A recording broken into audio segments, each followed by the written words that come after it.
Well, thanks for sticking with us today. For our noon interview, we have some special guests from AARP here to tell us about ways that you can prevent falling victim to scams. And here to talk about that is Myra and Felisa. Thank you both for being here today.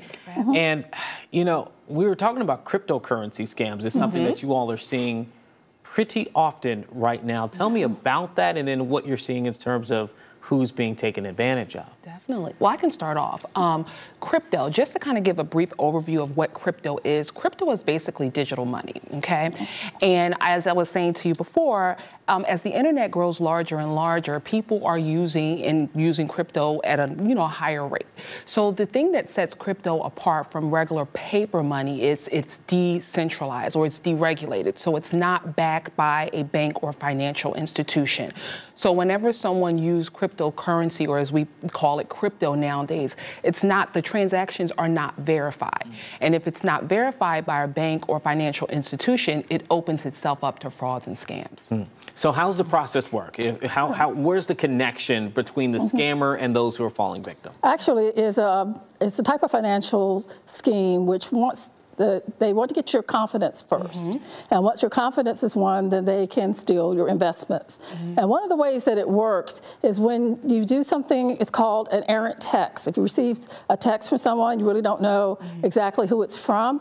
I personally had that happen to me. I got a text that said, are you still coming to dinner? And I realized I didn't know who that person was, so not thinking, I went ahead and responded to try to let them know that I'm not the person that you think you were trying to talk to.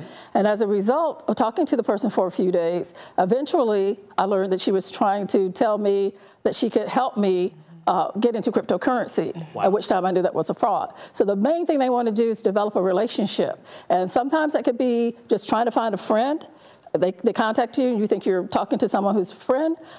It can even be romance, where they are asking you for more than friendship. And how cryptocurrency comes involved is when they ask you to go to a crypto ATM and give them money. And one of the things that about it too is that if they tell you that it's a sure investment, nothing is guaranteed in investment, so that should automatically be a red flag. And I was telling both of you that even my grandmother at one point almost became a victim, and they used me in that process, or said her grandson was in trouble. And thankfully we were able to stop that. But the question goes, people always think, oh, that won't happen to me until it does. What are some of the key things people should look out for to make sure that they know that they do not fall victim to this?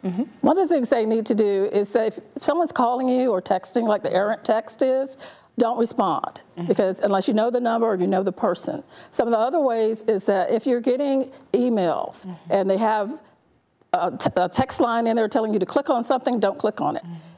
Even if it's a reputable business that you know of that's trying to contact you and they're telling you to do that online, then instead of doing it online, you go actually to the company. Don't even Google that information. Just go ahead and check out your bills and get a number that you can call to make sure there is a problem. And so I like to say, if you can spot a scam, you can stop a scam. So I think that when these things happen to people, we need to tell one another that this happens. And that way, everyone can know exactly what's going on. One other way is to go to AARP's website, www.aarp.org/Fraud Watch Network. And there you find a plethora of information to help you navigate the potential frauds that are out there. And I was going to ask you where people can go to learn more. So you already have answered that question well. I mean, this is just really good information, I think, for everyone to have, particularly as technology becomes more advanced and evolves. Anything else you'd like to say?